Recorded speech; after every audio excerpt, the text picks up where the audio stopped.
Welcome, Mississippi and the Civil War here, back for part 4 of Beneath Torn and Tattered Flags. This is the regimental history of the 38th Mississippi Infantry, CSA. And if you have not watched the first 3 parts of the series, I suggest you go back and watch them first, as I am doing this in a chronological order, covering the history of the regiment from 1862 until the end of the war in 1865. As you may remember, with Part 3, we ended on the attack of the Confederates at Snyder's Bluff, just north of Vicksburg, by Union forces under the command of General William T. Sherman. This attack was simply a diversion, while the rest of the Federal Army under General Ulysses S. Grant landed on Mississippi soil to begin the 1863 campaign for Vicksburg. While Sherman distracted Pemberton with his demonstration against Snyder's Bluff, Grant crossed the Mississippi River with his army of 44,000 men at Bruinsburg on the night of April 29th, 30th, 1863. He landed and he moved very quickly and decisively once he was on Mississippi soil. He never let the Confederates unite their superior forces against him, and in the space of 17 days, he fights 5 major battles, winning them all. He fights Port Gibson on May 1st. He fights Raymond on May 12th, Jackson on May 14th, Champion Hill on May 16th, and finally the Big Black River on May 17th. The 38th Mississippi took no part in these battles. They were part of Forney's division, which had been held back by Pemberton as part of the force to protect Vicksburg. So they remained in their entrenchments at Snyder's Bluff and took no part. So after the Confederate defeat at Champion Hill on May 16th, orders went out the next day from Pemberton for Forney's division to march for Vicksburg and move on into the already established entrenchments. General Hebert received the order at 11 a.m., and he very quickly issued orders for supplies to be gathered and sent on into Vicksburg and to burn or destroy anything that could not be moved. At 7:30 p.m., he formed his brigade, and the march for the Hill City began. The rebel column journeyed through the night, and the weary men of the brigade arrived in Vicksburg at 2:30 a.m. on May 18th. Now, Hebert's brigade was ordered into the earthworks in rear of the city, charged with defending the line of entrenchments between the Graveyard Road and the Jackson Road. And this was going to turn out to be some of the most critical part of the Confederate entrenchments during the siege of Vicksburg.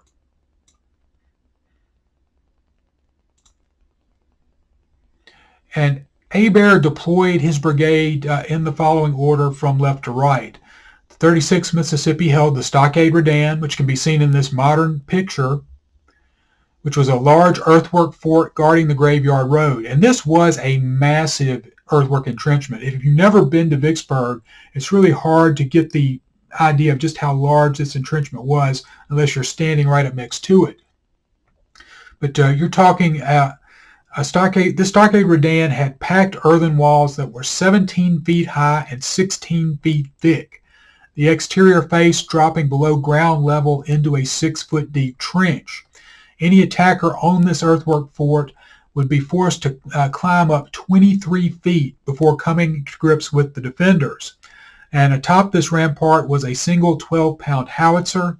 In addition, there was a lunette south of the Graveyard Road, which could lay down flanking fire on any attack on the redan. 5 feet below the lip of the redan's interior wall, there was a firing step so that the men inside the fort, which was some 400 men of the 36th Mississippi Regiment, could easily step up, fire, and then step back down to be out of the line of fire. They were also supported by survivors of the 27th Louisiana Infantry. So Hebert deployed his brigade with the 36th Mississippi holding the Stockade Redan. Next came the 7th Mississippi Battalion, then the 37th Mississippi, then the 38th Mississippi, and then the 43rd Mississippi, and finally the 3rd Louisiana, held a redan north of the Jackson Road, and the 21st Mississippi anchored the brigade right flank in the Great Redoubt on the south side of the Jackson Road. So you can see this is the part of the line that Hebert's brigade held, starting with the Stockade Redan, going down through the line till you anchored with the 21st Louisiana and the 3rd Louisiana down at the far right. Now, the vanguard of the Union Army reached the outskirts of Vicksburg near sunset on May 18, 1863. And despite the fact that Pemberton had nearly 30,000 well-armed, well-entrenched soldiers defending Vicksburg, Grant believed that the Confederates were so demoralized by all of their recent defeats that they would not be able to withstand a direct assault. So the general ordered an attack to begin at 2 p.m. on May 19th. And at the appointed hour, the Yankees stepped off toward the rebel works. During this attack, the Stockade Redan was a focal point of the Union assault and was the scene of a series of rather ill-coordinated attacks by the 15th Corps and part of the 17th Corps.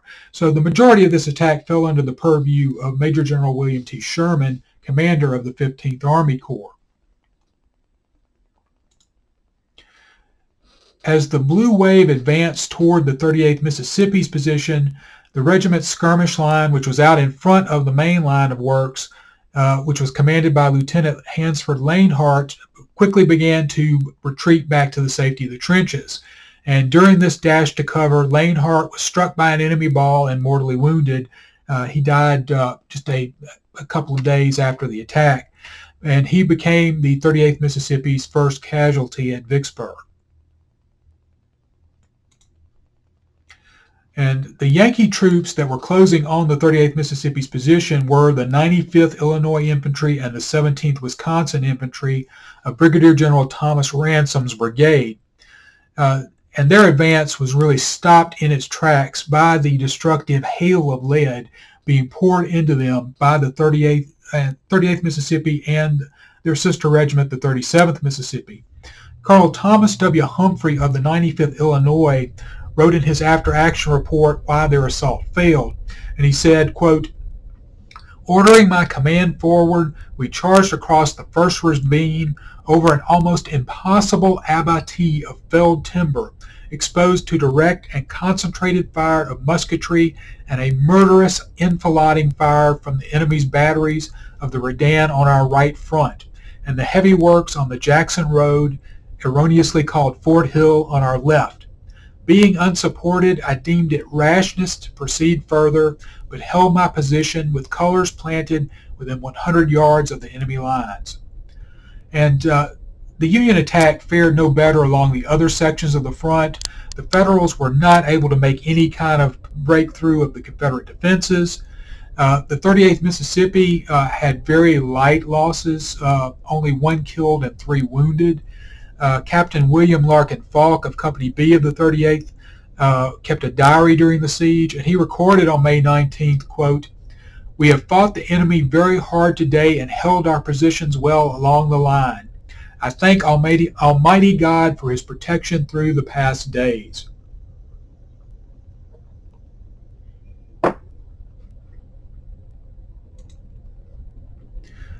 Grant was undaunted by the losses he suffered on May 19th, and he felt that his army still was keen to try and take Vicksburg by assault. So he planned an even larger and better coordinated assault and set the time for May 22nd. To help soften up the Stockade Redan in particular before the attack, the Federals employed 27 cannon on either side of the Jackson Road to blast at the rebel entrenchment and wear down the defenses. Because this storm of iron was being thrown at them, the 38th Mississippi was constantly having to work to try and repair the damage done to the parapets by the Union cannoneers. And they did this to the best of their ability while being under fire. But at 10 a.m. on the 22nd, Grant gave the order to attack, and a wave of blue soldiers poured out of their lines and toward the Confederate works. At the Stockade Redan, the Union soldiers leading the attack were carrying scaling ladders. The men doing this were known as the Forlorn Hope, and their mission was to try and bridge the ditch in front of the fort and then scale the parapet. And they were called a Forlorn Hope because it wasn't thought they had much chance of surviving. The rebels, of course, poured a terrible fire into these leading Federals, inflicting very heavy casualties. A few of the survivors did manage to reach the ditch in front of the Redan, where they were promptly pinned in place and could not move until nightfall allowed them to scamper to safety. During the initial attack on the 22nd, the 38th position was not directly assaulted, and this allowed the Mississippians to deliver a deadly flanking fire into the 23rd Indiana Infantry, which was advancing to the regiment's right against the 3rd Louisiana Redan. And this is a modern picture of what the 3rd Louisiana Redan and the Jackson Road look like today. And the heavy volleys from the 38th Mississippi slammed into the Hoosiers, forcing them to break off their attack and drop to the ground just to keep from being totally shredded by the fire they were receiving.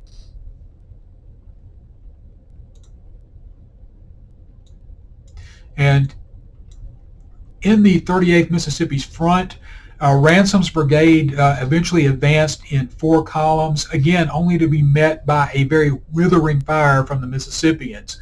And General Ransom later wrote of this attack, quote, "The enemy had in the meantime massed troops behind their works in our front and poured into my ranks one continuous blaze of musketry, while the artillery on my left threw enfilading shot and shell into my columns with deadly effect." And the Federals, you have to hand it to them. It was a brave attack in the face of the return fire they were taking. And this bravery was not unacknowledged by the Confederates. In fact, Captain James Henry Jones of Company D of the 38th Mississippi, in his memoir about Vicksburg, was moved to write about the gallantry that he witnessed on the part of the Federals. And this is what he wrote about the May 22nd assault. He said, quote, "When the cannonade ceased, the Federals formed 3 lines of battle near the woods and began a steady advance upon our works.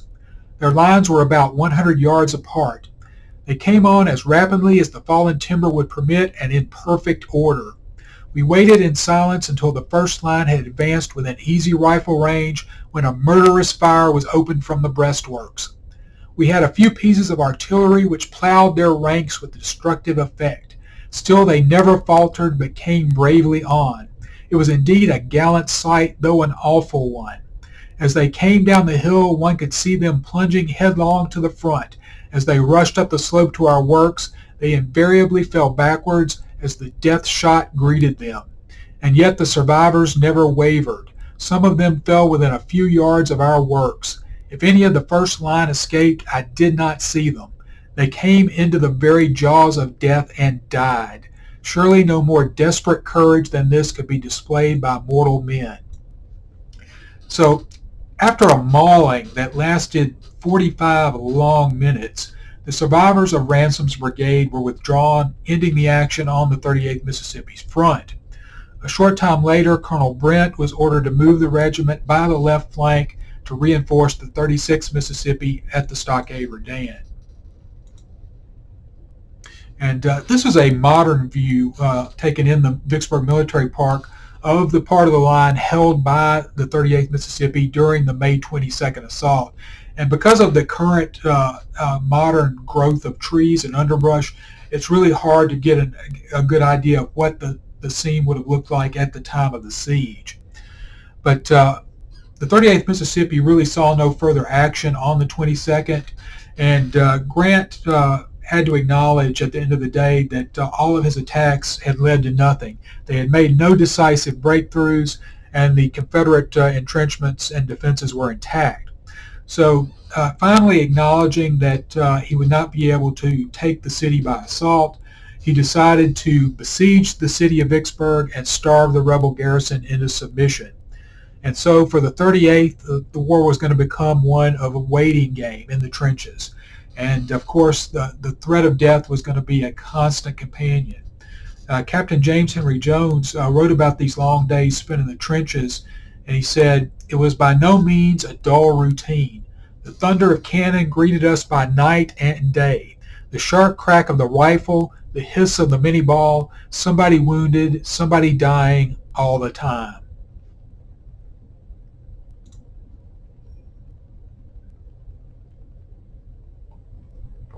And besides having to worry about their own personal safety in the trenches, the men of the 38th also had to worry about their families. A lot of Mississippi was overrun, and a lot of the men in these companies from the 38th had families in areas that the Federals now controlled. Captain William Larkin Falk from Claiborne County probably spoke for the fears of many in the regiment when he wrote on his diary on May 26, quote, "All worried and tired, but still determined to endure all for what we believe to be our rights, and confident that an overruling providence will work all for our good.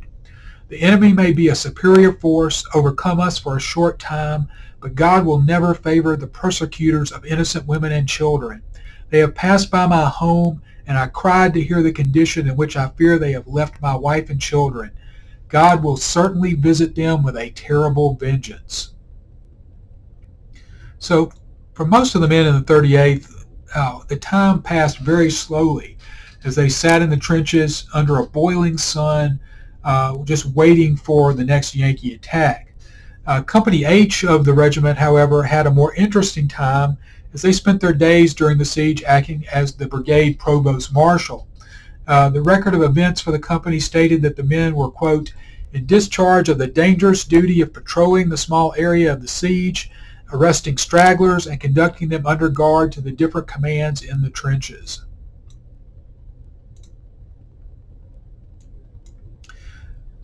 Life became more interesting for the 38th on June 2nd when the regiment was ordered to take up a new section of the line just to the right of the 3rd Louisiana Redan on the Jackson Road. As the men filed into their new position under cover of darkness, Eliezer Thornhill of Company E heard someone mutter, "Boys, you will smell hell there," and the prediction proved to be entirely correct. The line of entrenchments the 38th was now responsible for defending was very exposed, and the casualties from Union sharpshooters happened with terrible regularity. The Yankees had even erected a tower in their lines, and in fact you can see the tower in this photograph taken just after the siege, and it allowed them to look down into the Confederate trenches and shoot at the exposed rebels. And under cover of this withering fire by their sharpshooters, Union soldiers dug approach trenches up to the 38th earthworks. Sergeant Clark of the 36th Mississippi said that the Federals were so close to the 38th position that, quote, "dirt from the two ditches blended together." And to combat the enemy at such close quarters, the men began to use 6 and 12-pound artillery shells as improvised hand grenades, throwing them into the Yankee ditches. Captain Jones described this type of warfare as having, quote, "the appearance of a ball game, only the players never caught the balls but fled from them."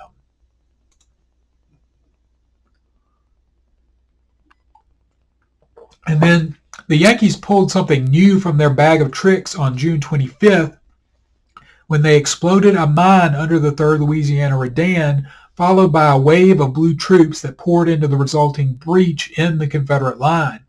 The surprise attack quickly turned into a trap for the Federals as they were met by a hail of bullets and were unable to get out of the crater they had charged into. Captain William Larkin Falk of the 38th Mississippi witnessed the explosion and later wrote about it in a letter. He said, quote, "I was aroused by a tremendous report and jumping up to discover a short distance away to my left that dirt was flying up in the air about 100 feet high." The 38th position was not directly attacked during this assault, and this freed up the Mississippians to pour a withering flanking fire into the Yankee attack. Eliezer Thornhill of Company E recalled that during this attack, quote, "John and Wash Polk were right in the hottest of the charge on top of the breastworks and fired down among the enemy. I looked to see them fall dead, but God shielded them and they came down unhurt from the place where the bullets flew so thick and fast. It seemed as though it would have been impossible to have escaped unhurt. There is nothing impossible with God. He will have mercy on whom he choose. So the Yankee attack went nowhere. It was smashed, and the 38th, protected by its entrenchments, suffered very low casualties, only 1 dead and 3 wounded. And one source of heavy casualties, though, for the regiment during the siege came from Union artillery. And this is a great illustration showing Hovey's division, artillery from that division firing on Vicksburg during the siege. And the 38th Mississippi was sandwiched between 2 major targets for the Union artillery, the 3rd Louisiana Redan on their left and the Great Redoubt on their right. So there was a blizzard of iron being thrown their way. The Yankees tended to mass their guns during the siege to establish a massive fire superiority over the Confederate artillery. And so nowhere along the lines was this more true than at the 3rd Louisiana Redan. At one point, the Federals had over 100 guns firing against the Confederate strong point. So death in the form of an explosive cloud of iron could claim a victim at any moment, and it made life in the trenches very uncertain for the soldiers. Again, Captain William L. Falk of Company B recorded in his diary on June 1st, quote, "Some artillery firing last night opposite our lines, heavy on the right about 3 o'clock. Shell bursted in Company A just last night after dark, killing 3 men and wounding 2. Their provisions had just come in and they were sitting around eating when the shell exploded in their midst, showing how little we know at what moment the summons of death may come in the uncertainty of life." As the siege ground on, one of the main concerns for the rank and file were getting enough food to eat, and the rations were continually being reduced as the siege went on, and hunger really became an ever-present problem. Private Eliezer Thornhill had such a keen memory of the food the soldiers had to eat that years later he wrote about the siege, "I will give you a sketch of our suffering for food. It was very scarce with us, although said to have been a good deal surrendered up to General Grant. I don't know whether it was so or not, but one thing, it came scarce to us. We got a small piece of bacon once in a while. At night a small lot of peas and bread, and near 1 pint of boiled peas was a 2 days' ration. Sometimes it would be a bit of poor beef, and toward the last they would fetch poor mules into camp for food. I always threw mine away. I could not eat it at all, and it was what I called 48 days starvation." But, despite these hardships, the men were still determined to defend Vicksburg to the last, but they realized that when the food supply ran out, surrender would soon follow. Captain Falk recorded in his diary on June 13th, "We are all nearly worn out with the ditches, but will hold out as long as provisions last." After suffering through sharpshooters, artillery, and the lack of food, the 38th received another blow to its morale on June 30th when their colonel, Preston Brent, was seriously wounded by a Federal sharpshooter. He was up on the front line when he heard someone call his name. He instinctively looked up, and this unfortunately put his head over the parapet. He was almost instantly struck by a minie ball which passed through both of his cheeks. And in his parole record, it was noted that Colonel Brent cleaned the wound himself by taking a silk handkerchief and running it through both cheeks to cauterize the holes. And I don't know your definition of hardcore, but I think running a silk handkerchief through the bullet holes in your cheeks to cauterize the wound, that's my definition of hardcore. Preston Brent survived these terrible wounds. In fact, you could see the scars on his face in this post-war picture. But unfortunately, he was never able to return to the 38th. Disfigured and in poor health, his body was broken, but the discipline and fighting spirit that he had instilled in his men were going to carry them through the remaining two more years of the war after Vicksburg. As June gave way to July with no hope of relief in sight, and with food supplies running very low, Pemberton began negotiations with Grant, and he ended up surrendering Vicksburg on July 4th, 1863. The 38th Mississippi had an excellent view to the meeting between the two generals, as they were only about 30 yards in front of the regiment's position. Once the meeting was concluded, the men must have realized that the siege was over at last. The decision to surrender on the 4th of July was very unpopular with the men.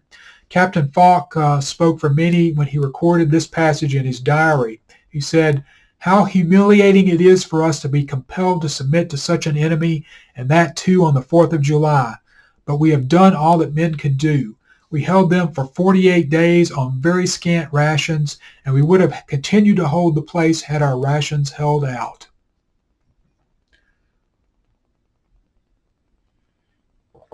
Under the terms of the surrender, the officers of the 38th were allowed to keep their sidearms and any horses they personally owned.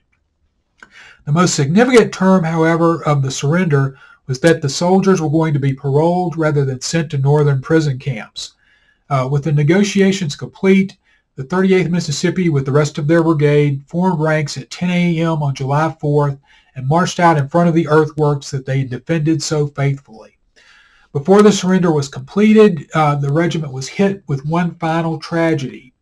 While the men were stacking arms, they had a detail behind them gathering up discarded weapons in the trenches. One of the muskets accidentally discharged, and the ball hit Private Samuel S. Miller of Company E. Eliezer Thornhill vividly remembered seeing this freak accident and wrote about it in his memoirs. He said, "After we were surrendered by General Pemberton to General Grant of the Federal Army, orders were issued to gather up all the loose guns that were lying in the ditches and stack them up.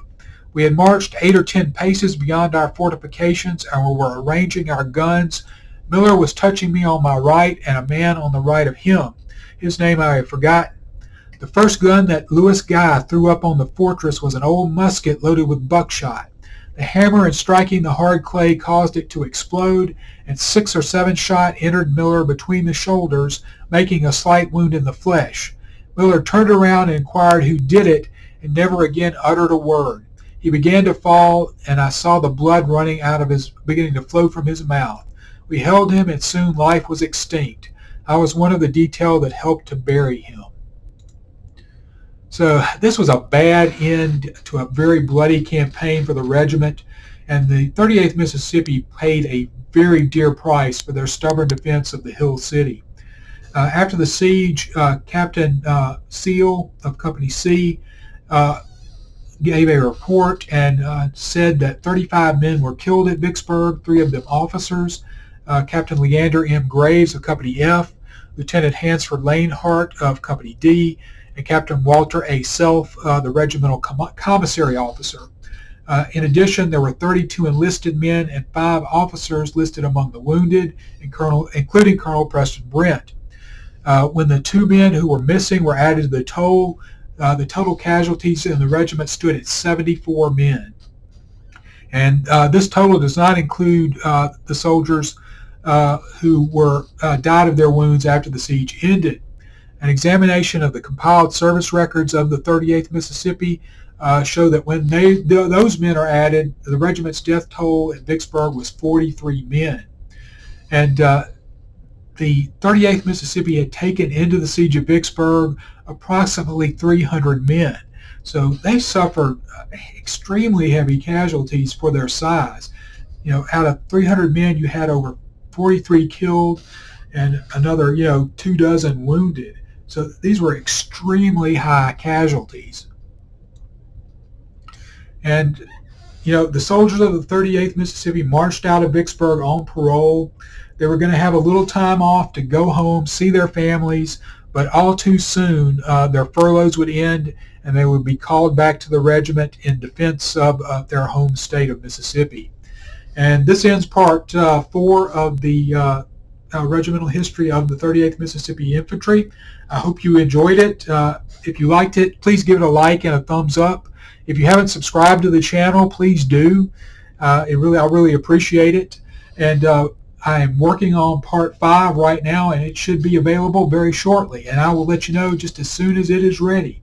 And thank you very much for tuning in.